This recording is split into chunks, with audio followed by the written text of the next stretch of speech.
Contanos qué está pasando allí. Exactamente a cuánto estás de donde se están llevando adelante los ejercicios militares. En principio los ejercicios militares están en el norte del país, en la zona que está de frontera con Bielorrusia, pero en esta zona lo que sí se ha detectado es ejercicios en el mar de Azov, Claro. que está controlado históricamente entre los dos países, entre Ucrania y Rusia, pero desde 2018 Rusia fue denunciando estos bloqueos de parte de Ucrania, denunciaba los bloqueos por parte de Rusia de lo que es el tráfico marítimo, y en los últimos días el presidente volvió a insistir que esto está sucediendo y de hecho esto está provocando problemas económicos en esta región. Pero más allá de eso, este lugar es estratégico a nivel económico, es uno de los puntos más poderosos de la industria del metal de acá de Ucrania, y en los planes que tienen que ver con una hipotética invasión de parte de Rusia, ocupar esta ciudad sería estratégica para crear un corredor con Crimea, ¿no? Desde el norte, de lo que sería la zona del Donbass hasta Crimea. Y esta es la ciudad más importante del Donbass, de esta región separatista, que está ocupada todavía por Ucrania, que controla el gobierno ucraniano.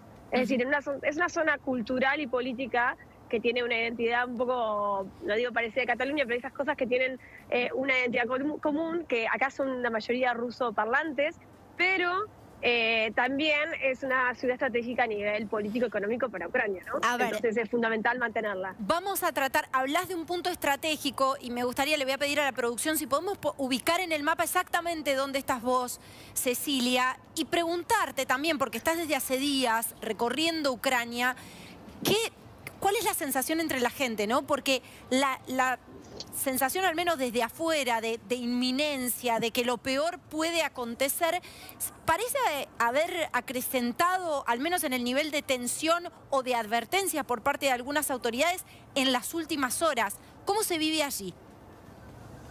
Bueno, de hecho yo me moví de Kiev hacia esta zona porque Kiev estaba muy tranquila, la gente lo veía como algo muy lejano, de hecho el conflicto se siente más en las zonas fronterizas.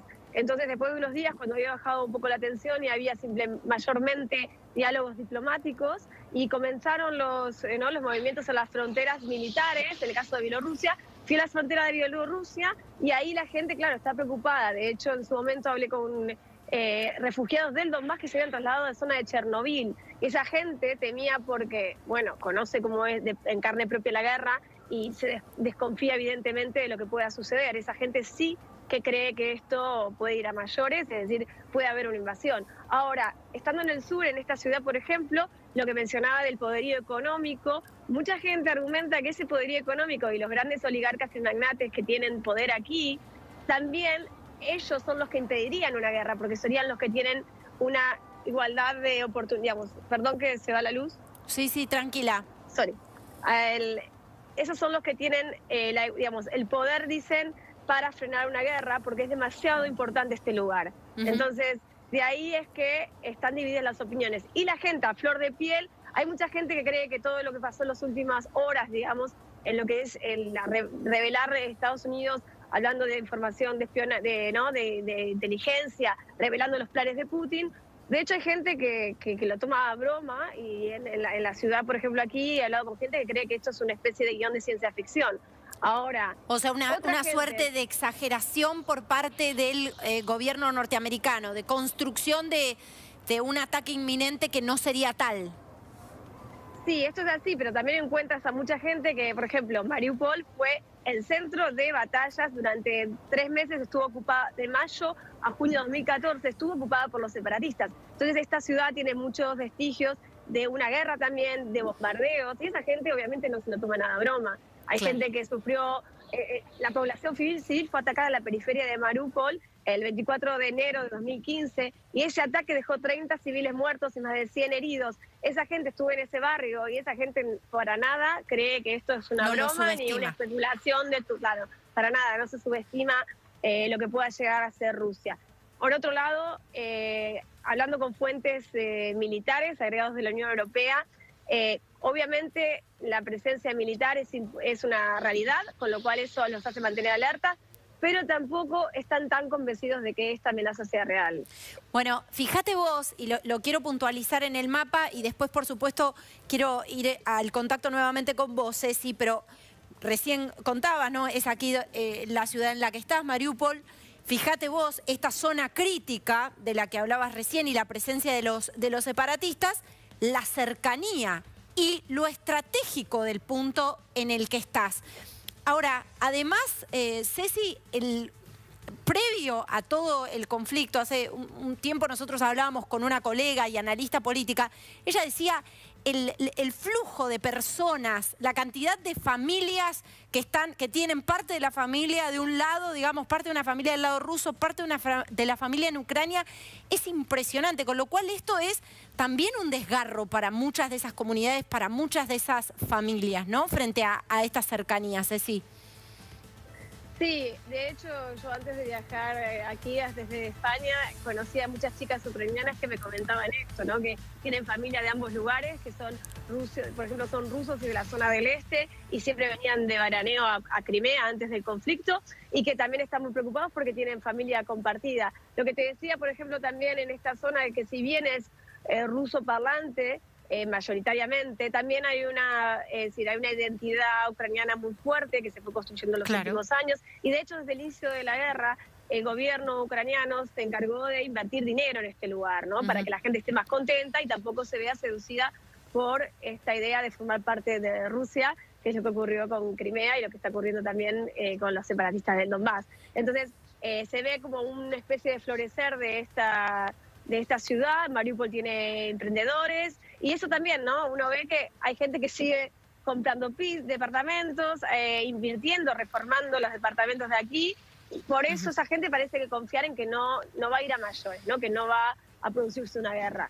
Pero bueno, es difícil en este momento saber qué va a pasar. Ayer hubo mucha psicosis. Obviamente hasta la prensa internacional que está en esta zona, sí, claro. Es decir, quedar aquí es un poco quedar aislado porque la única comunicación son trenes que son trenes soviéticos, de la época soviética, claro. que si bien llegan a su destino porque son muy sólidos y muy importante eso, bueno, tenés miedo, digamos, el miedo está en quedar atrapado en esta situación en un lugar donde está poco comunicado. Claro, o que se corte la frecuencia de la conectividad también del transporte, ¿no? Porque todo, por supuesto, está afectado y atravesado por esta creciente tensión. Cecilia, por supuesto, está también en Ucrania con esta cobertura. En un punto crítico, Ceci, te voy a pedir que recapitulemos y me cuentes exactamente en qué punto estás y cómo se está viviendo allí esto que parece ser una tensión creciente, pero que vos decías, las opiniones están divididas entre quienes subestiman esto o creen que es un poco una estrategia para llevar adelante las conversaciones o para negociar y quienes han vivido algunos antecedentes muy pero muy traumáticos en la historia, por cierto, muy reciente, y no subestiman para nada la posibilidad de un avance ruso. Contanos. Sí, aquí estoy en la ciudad de Mariupol, que Mariupol es una ciudad estratégica a nivel económico y geopolítico para tanto Ucrania como Rusia. Para Rusia en su intención de querer invadir o extender su influencia, digamos, con una presencia militar en la zona del sur del país de Ucrania para poder hacer un corredor que lleve hasta Crimea. Esta ciudad sería muy importante. De hecho, en el pasado hubo batallas en 2014 que finalmente las perdieron, entonces Ucrania recuperó este lugar, pero eso la gente obviamente no se confía de que no va a volver a pasar algo porque es muy importante. Por otro lado, lo que decíamos antes es que hay gente que subestima la situación evidentemente porque lo ve todavía lejano y ve que esta ciudad es muy, muy importante para Ucrania, y para los empresarios, que son los que consideran que son los que realmente tienen el poder en este país, los oligarcas, como lo llaman muchos, pero por otro lado también, no solo lo que decía de gente que sufrió en carne propia bombardeos en residencias civiles que murieron aquí, familiares de esas personas que están muy preocupados, en el centro de la ciudad hubo también enfrentamientos, con lo cual hubo ciudadanos de esta ciudad, de esta gente de esta ciudad que se ha unido a las unidades de defensa en su momento, batallones de combate que estaban reclutados por grupos vinculados a la extrema derecha, pero también eso es algo que está preocupando, por ejemplo, al presidente Zelensky, que en los últimos 2 días estuvo reunido con el Consejo de Seguridad para poder coordinar, lo que dijo fue coordinar esta defensa territorial, que esté bajo las órdenes militares, que no ocurra como en 2014, donde la sociedad civil fue la que se adelantó de alguna forma y fue la que lideró esa lucha en el Donbass. Bueno, Cecilia Guardati, a Mariupol, una ciudad estratégica de Ucrania, y un punto también cercano a una zona muy, pero muy conflictiva. Cecilia, ¿hay expectativa allí por lo que puede desprenderse de las conversaciones entre Putin y principalmente Joe Biden, pero también otros líderes de la OTAN?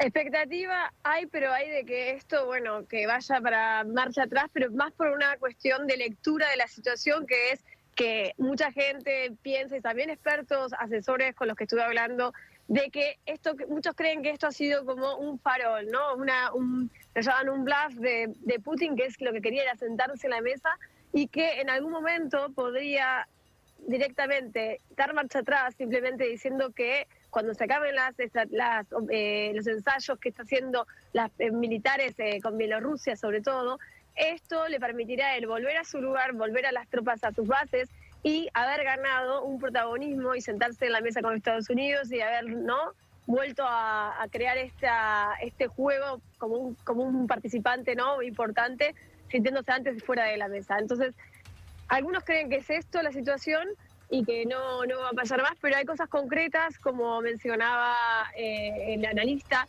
que tiene que ver con las tropas de Estados Unidos, que también hay expertos aquí que están asentados en la ciudad hace mucho tiempo, que trabajan en la vía diplomática, que creen que no hay suficientes militares, tropas, soldados de Rusia en este momento para una invasión, que necesitarían más del doble, con lo cual, en ese sentido, tampoco están convencidos de que pueda pasar de forma tan inminente.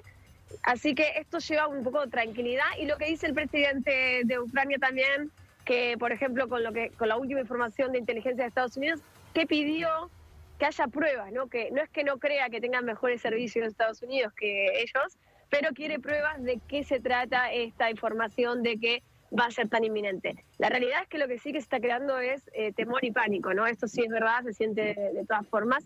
Y la posibilidad siempre está en el Donbass, también como mencionaba el analista, porque en esta zona, es decir, se ha violado el alto el fuego desde el momento que se instaló. Entonces, cada 2 o 3 días hay violaciones del alto el fuego. De hecho, hay una misión de la OSD aquí, que es la que controla, y pudimos hablar también con ellos y han detectado, ¿no?, esta situación desde hace años. Y ellos han evacuado su personal, pero el personal de Estados Unidos principalmente. No se han ido los que no son de Estados Unidos. Entonces, hay una ambivalencia en cuanto a, obviamente se están tomando medidas de seguridad como si esto va a ocurrir, ¿no?, con inminencia. Y por otro lado, también, ¿no?, hay que estar protegidos por eso. Por otro lado, se sigue pensando, es decir, el pensamiento que hay, las fuentes con las que uno puede hablar, incluso de Estados Unidos, de la Embajada de Estados Unidos, aquí en Kiev, no todos están convencidos de que esto vaya a suceder, A ver, vos estás en una ciudad crítica, cerca de una región muy, pero muy conflictiva, con la presencia de los grupos separatistas. Ahora, te quiero preguntar, Ceci, ¿cómo se vive en la calle? ¿Qué está pasando? ¿Cómo se altera el ritmo de la ciudad? Vos, por ejemplo, ¿dónde estás? No se ve mucha gente circulando, pero ubicanos un poco en hora y puntualmente en qué lugar de la ciudad estás. ¿Cómo se ha visto alterada la rutina de la ciudad? Estamos al final de la tarde, ya es de noche, oscurece temprano aquí, hace mucho frío, con lo cual la gente está poco en la calle. Si bien estamos a pocos metros de una plaza que tiene una pista de patinaje sobre hielo y hasta hace unos momentos se escuchaba la música, con lo cual están viviendo con total normalidad lo que está sucediendo. No normalidad, ¿no? Una tarde de sábado común sería hoy para muchos. Entonces eso hace que no se sienta a flor de piel. Ahora, a mí lo que me llamó la atención es que hay mucha gente vestida con ropa de camuflaje, gente mayor, es decir, de edades que por ahí no son las que están típicas del ejército, ¿no?, los reclutas de soldados. Y sí que hay aquí, es un lugar muy importante de estas milicias que han existido, que se han formado en su momento cuando estalló la guerra en Donetsk.